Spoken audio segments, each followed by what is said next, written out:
बंधु माने आज मु आपणको तेजपत्रर एक एपरी उपाय विषय कहबाकू जाउछि जहा आपणकर समस्त मनोस्कामना को पूर्ण करि पारिबो। अर्थात आपण जदि निज जीवन रे धन चाहुछंती तेबे आपणकर सेही स्वप्न पूर्ण हेबो। जदि आपण निज जीवन रे सुख शांति चाहुछंती तेबे ताहा मध्य पूर्ण हेबो। एहा सहित आपणको गृह रे थिबा नकारात्मक शक्ति को मध्य एहा दूर करिदेबो। जदि आपणकर धनर आवश्यकता अछि एवं आपण धन चाहुछंती तेबे एहा आपणकर आवश्यकता को निश्चित भाବରେ पूर्ण करिबो। एवं जदि आपण चाहुछंती आपणकर समस्त मनोस्कामना गुड़िक पूर्ण हेउ, आपण जहा चाहुछंती ताहा आपणको प्राप्त हेउ। जेमिति कि जदि आपणकर विवाह रे विलंब हेउछि, आपणको चाकरी मिलि पारु नाही, जदि आपणकर व्यापार वाणिज्य रे आपणको क्षति सहिबाकू पडुछि तो आपणको व्यापार रे लाभ मध्य प्राप्त हेबो। आपणकर जे कोनोसी प्रकारर मनोस्कामना हेउ ताहा आपणकर पूर्ण हेबो। तेबे बंधु माने साधारणतः तेजपत्र समस्तक रोषेई घरे उपलब्ध थाए।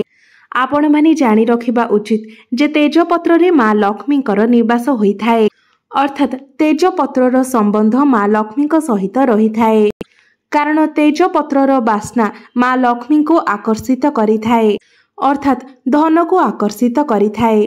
तेबे बंधु माने आजिर भिडियो रे मु आपण माननकु तेजपत्रर जो उपाय विषय कहबाकू जाउछि ताहा अत्यंत सरल अटे एवं प्रत्येक दिन आपणको एही उपाय को पालन करिवार अछि। तेबे आजिर एही भिडियो रे मु आपणको 4 रु 5टी उपाय विषय कहबाकू जाउछि। तेबे बंधु माने प्रथम उपायटी हेउछि आपणको प्रत्येक दिन गोटिए लेखाएं तेजपत्र जळाइबार अछि। तो प्रत्येक दिन संध्या समय आपण गोटे तेजपत्र जलांतु एवं सेथिरु धुआं बाहरे ताको आपण संपूर्ण घरे बुलांतु। एपरि करिबा द्वारा आपणको गृह रे थिबा समस्त नकारात्मक शक्ति गुड़िक आपणको घरु बाहरी जाई थाए। एहा द्वारा आपणको गृह रे सुख समृद्धिर वृद्धि हेबो। मात्र मने रखिबे आपणको केवल गोटिए मात्र पत्र जळाइबार अछि। आपणको प्रत्येक दिन संध्या समय केवल गोटिए मात्र पत्र आपणको गृह रे जळाई तार धुआं को संपूर्ण घरे बुलाइबार अछि।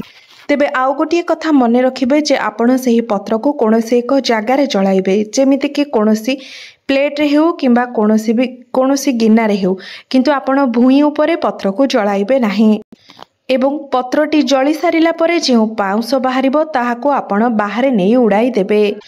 द्वितीय उपायटी हेउछि जदि आपणको लागुछि जे आपणको गृह रे सर्वदा धनजनित समस्या लागि रहुछि, आपणको घरे सर्वदा पैसार अभाव देखा देउछि, आपणको पैसार बहुत आवश्यकता रहिछि, आपण केउठारे चाकरी करिसेंती किंबा व्यापार वाणिज्य करुछंती, मात्र सेथिरे भी आपणको आपणकर आवश्यकता अनुसार पैसा मिलि पारु नाही, तो आपण गोटे तेजपत्र नियंतु एवं देखिबे पत्रटी जेमिति संपूर्ण रूप से निखुण थिबो, फटा किंबा चिरा होई नथिबो।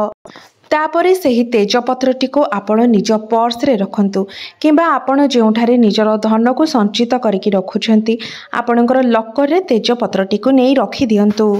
एपरि करिबा द्वारा आपणको मां लक्ष्मीकर आशीर्वाद प्राप्त होई थाए। मां लक्ष्मी आपणको घर को आकर्षित होई आसी थांती एवं आपणको गृह रे धनजनित समस्या धीरे धीरे दूर होई जाई थाए।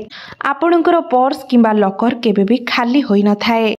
तृतीय उपायटी हेउछि जदि आपणको गृह रे किछि वास्तु दोष अछि किंबा आपणको गृह उपरे कोनोसी कला जादूर प्रभाव रहिछि, तो बंधु माने जो गृह उपरे कला जादूर प्रयोग होई थाए सेही गृह रे उन्नति रोकी ही जाई थाए एवं घरर सदस्य माननको नाना प्रकारर बेमारी होई थाए। जदि आपण डॉक्टर को पाखको जाई थांती तो रिपोर्ट रे सब किछि ठीक बाहरी थाए, परंतु आपणकर देह सर्वदा असुस्थ रही थाए। एवं जदि गृह रे कोनोसी प्रकार वास्तु दोष थाए तेबे ताहा प्रभाव रे मध्य एपरि होई थाए। तेबे एही सबु समस्या रो मुक्ति पाइबा पाई आपणको प्रत्येक दिन राति रे सोइबा पूर्वरु तेजपत्र सहित कर्पूर को जळाइबार अछि।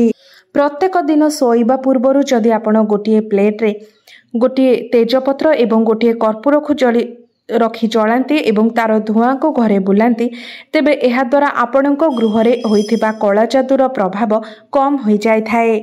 ଆପଣଙ୍କ ଘରର ଯେଉଁଠାରେ ବି ଆପଣଙ୍କୁ ଲାଗୁଛି ଯେ ଏହି ଜାଗାରେ ନକାରାତ୍ମକ ଶକ୍ତିର ପ୍ରଭାବ ରହୁଛି ସେହି ଜାଗାରେ ଆପଣ ଏହାକୁ ଜଳାଇ ଦିଅନ୍ତୁ। ଏବେ ଆସନ୍ତୁ ଜାଣିବା ଚତୁର୍ଥ ଉପାୟଟି ବିଷୟରେ। ବନ୍ଧୁମାନେ, ଆମର ମନସ୍କାମନାକୁ, ଆମର କଥାକୁ, ଆମର ଭାବନାକୁ ଭଗବାନଙ୍କ ନିକଟରେ ପହଞ୍ଚାଇବା ପାଇଁ ତେଜପତ୍ର ଏକ ମାଧ୍ୟମ ପରି କାର୍ଯ୍ୟ କରିଥାଏ। ମା ଲକ୍ଷ୍ମୀଙ୍କ ପର୍ଯ୍ୟନ୍ତ ଆମର ପ୍ରାର୍ଥନାକୁ ତେଜପତ୍ର ପହଞ୍ଚାଇବାରେ ସାହାଯ୍ୟ କରିଥାଏ। ଅର୍ଥାତ୍ ଆପଣଙ୍କର ଯେଉଁ ବି ମନସ୍କାମନା ରହିଛି ତାହାକୁ ଈଶ୍ୱରଙ୍କ ନିକଟରେ ପହଞ୍ଚାଇବା ପାଇଁ ତେଜପତ୍ର ଆପଣଙ୍କୁ ସମ୍ପୂର୍ଣ୍ଣ ରୂପରେ ସାହାଯ୍ୟ କରିଥାଏ। ତ ବନ୍ଧୁମାନେ, ଆପଣଙ୍କ ମନରେ ଯାହା ବି କିଛି ମନସ୍କାମନା ରହିଛି ଆପଣ ଗୋଟିଏ ଭଲ ତେଜପତ୍ର ନିଅନ୍ତୁ, ଯେପରି ତାହା ଚିରା କିମ୍ବା ଫଟା ହୋଇନଥିବ। ସମ୍ପୂର୍ଣ୍ଣ ନିଖୁଣ ତେଜପତ୍ରଟିଏ ଏବଂ ବଡ଼ ଆକାରର ତେଜପତ୍ରଟିଏ ଆପଣ ନିଅନ୍ତୁ। ତା ଉପରେ ଆପଣ ଲାଲ ପେନ୍ରେ ଆପଣଙ୍କର ମନସ୍କାମନାକୁ ଲେଖିଦିଅନ୍ତୁ। ଧରନ୍ତୁ ଯେପରି ଆପଣଙ୍କର ଯଦି ଧନର ଆବଶ୍ୟକତା ରହିଛି ତ ଆପଣ ତା ଉପରେ ଲେଖନ୍ତୁ ଯେ ମୋତେ ଧନର ଆବଶ୍ୟକତା ରହିଛି। ଏହାକୁ ଲେଖିସାରିଲା ପରେ ଆପଣ ନିଜ ମନରେ ଚିନ୍ତା କରନ୍ତୁ ଯେ ଚତୁର୍ଦିଗରୁ ଆପଣଙ୍କ ପାଖକୁ ଧନ ପ୍ରବାହିତ ହେଉଛି। ଆପଣଙ୍କ ପାଇଁ ଧନ ରୋଜଗାରର ଅନେକ ବାଟ ଖୋଲିଯାଇଛି। ଆପଣଙ୍କୁ ଚତୁର୍ଦିଗରୁ ଧନ ଆଗମନ ହେଉଛି। ମୋ ଉପରେ ଧନର ବର୍ଷା ହେଉଛି। ଏପରି ଭାବରେ 5 ମିନିଟ୍ ପର୍ଯ୍ୟନ୍ତ ଆପଣଙ୍କୁ ମନରେ ଭାବିବାର ଅଛି। ଆପଣଙ୍କ ଭିତରେ ଏହା ଭିତରେ ଯେଉଁ ବି ଭାଇବ୍ରେସନ୍ ହେବ ତାହା ଯେମିତି ସମ୍ପୂର୍ଣ୍ଣ ରୂପରେ ପଜିଟିଭ୍ ଭାଇବ୍ରେସନ୍ ହେବ। ତ ଆପଣଙ୍କୁ ସମ୍ପୂର୍ଣ୍ଣ ରୂପରେ ଧ୍ୟାନ ଲଗାଇ ଏହା ଭାବିବାର ଅଛି ଯେ ମୋ ପାଖକୁ ଚତୁର୍ଦିଗରୁ ଧନ ଆସୁଛି। ମୁଁ ଏକ ଭାଗ୍ୟବାନ ବ୍ୟକ୍ତି। ମୋ ଉପରେ ଧନର ବର୍ଷା ହେଉଛି। ମା ଲକ୍ଷ୍ମୀଙ୍କର କୃପା ସର୍ବଦା ମୋ ଉପରେ ରହିଛି। ଆପଣଙ୍କୁ ସମ୍ପୂର୍ଣ୍ଣ ମନ ମଧ୍ୟରୁ ଏପରି ଭାବରେ ଭାବିବାର ଅଛି। ଏହିପରି ଭାବରେ 5 ମିନିଟ୍ ଭାବିବା ପରେ ଆପଣ ସେହି ତେଜପତ୍ରକୁ କର୍ପୂର ସହିତ ଏକ ପ୍ଲେଟ୍ରେ ଜଳାଇ ଦିଅନ୍ତୁ।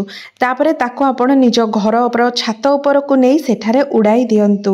ଏପରି କରିବା ଦ୍ୱାରା ଆପଣଙ୍କର ମନସ୍କାମନା ନିଶ୍ଚିତ ଭାବରେ ପୂର୍ଣ୍ଣ ହେବ।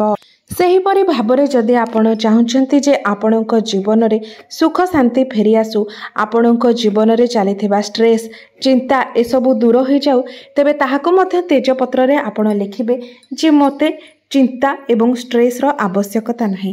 ଏହାକୁ ଲେଖିଲା ପରେ ଆପଣ ସେହିପରି 5 ମିନିଟ୍ ଯାଏ ଭାବିବେ ଯେ ମୁଁ ଏକ ଶାନ୍ତିପୂର୍ଣ୍ଣ ଜୀବନ ବଞ୍ଚୁଛି। ମୋ ଜୀବନରେ ଅନେକ ଶାନ୍ତି ରହିଛି, ଆଧ୍ୟାତ୍ମିକତା ରହିଛି। ମୋ ଜୀବନରେ କୌଣସି ପ୍ରକାରର ଚିନ୍ତା ନାହିଁ। ଏହିପରି ଭାବରେ ଆପଣ ପଜିଟିଭ୍ ଥିଙ୍କିଂ ନେଇ 5 ମିନିଟ୍ ପର୍ଯ୍ୟନ୍ତ ଭାବିବେ। ତାପରେ ସେହିପରି କର୍ପୂର ସହିତ ତେଜପତ୍ରଟିକୁ ଜଳାଇ ତାର ପାଉଁଶକୁ ନେଇ ଆପଣ ଛାତ ଉପରେ ଉଡ଼ାଇ ଦେବେ। ଏପରି କରିବା ଦ୍ୱାରା ଧୀରେ ଧୀରେ ଦେଖିବେ ଆପଣଙ୍କ ଜୀବନରେ ଚାଲିଥିବା ଟେନସନ୍, ଷ୍ଟ୍ରେସ୍ ଏସବୁ ଧୀରେ ଧୀରେ ଦୂର ହୋଇଯିବ ଏବଂ ଆପଣଙ୍କୁ ଶାନ୍ତିର ପ୍ରାପ୍ତି ହେବ। ଆପଣଙ୍କୁ ଆଧ୍ୟାତ୍ମିକତାର ପ୍ରାପ୍ତି ହେବ। ତ ବନ୍ଧୁମାନେ, ତେଜପତ୍ର ଆମ ସମସ୍ତଙ୍କ ଘରେ ଉପଲବ୍ଧ ଥାଏ। ବ୍ରହ୍ମାଣ୍ଡରେ ଯେତେ ବି କିଛି ଜିନିଷ ରହିଛି ସମସ୍ତଙ୍କ ମଧ୍ୟରେ କିଛି ନା କିଛି ଅଲୌକିକତା ଭରି ରହିଛି। ମାତ୍ର ତାହା ଆମ ସମସ୍ତଙ୍କୁ ଜଣା ନଥାଏ। ଆମ ପାଖରେ ବହୁତ ସାରା ଅଦ୍ଭୁତ ଜିନିଷ ରହିଥାଏ ଯାହା ଆମକୁ ଅନେକ ଗୁଡ଼ିଏ ସମସ୍ୟାରୁ ବାହାର କରିପାରିବ। ଆମର ଅନେକ ମନସ୍କାମନାକୁ ପୂର୍ଣ୍ଣ କରିପାରିବ। ମାତ୍ର ତାହାକୁ ବ୍ୟବହାର କରିବାର ଉପାୟ ଆମକୁ ଜଣା ନଥାଏ କିମ୍ବା ତା ଭିତରେ ଥିବା ଅଦ୍ଭୁତ ଶକ୍ତି ବିଷୟରେ ମଧ୍ୟ ଆମକୁ ଜଣା ନଥାଏ। ସେହିପରି ଗୋଟିଏ ସାଧାରଣ ମନେ ହେଉଥିବା ଜିନିଷ ହେଉଛି ତେଜପତ୍ର, ଯାହାକି ପ୍ରକୃତରେ ଅତ୍ୟନ୍ତ ଅସାଧାରଣ ଅଟେ ଆମର ଅନେକ ସମସ୍ୟାକୁ ଦୂର କରିବା ପାଇଁ। ତ ବନ୍ଧୁମାନେ, ତେଜପତ୍ର ଆପଣଙ୍କ ଜୀବନରୁ ଅନେକ ସମସ୍ୟାକୁ ଦୂର କରିପାରିବ। ଆପଣଙ୍କର ଅନେକ ଇଚ୍ଛାକୁ ମଧ୍ୟ ପୂର୍ଣ୍ଣ କରିପାରିବ। ତ ଆପଣ ନିଶ୍ଚିତ ରୂପରେ ଏହି ଉପାୟ ଗୁଡ଼ିକୁ ପାଳନ କରନ୍ତୁ। ଆପଣଙ୍କର ମନସ୍କାମନା ନିଶ୍ଚିତ ଭାବରେ ପୂର୍ଣ୍ଣ ହେବ। ତେବେ ବନ୍ଧୁମାନେ, ମୋର ଏହି ଭିଡ଼ିଓଟି ଯଦି ଆପଣମାନଙ୍କୁ ଭଲ ଲାଗିଥାଏ ତେବେ ଭିଡ଼ିଓଟିକୁ ଲାଇକ୍ କରି ଚ୍ୟାନେଲଟିକୁ ସବସ୍କ୍ରାଇବ୍ କରିଦେବେ ଏବଂ କମେଣ୍ଟ ବକ୍ସରେ ଜୟ ମା ଲକ୍ଷ୍ମୀ ନିଶ୍ଚୟ ଲେଖିବେ।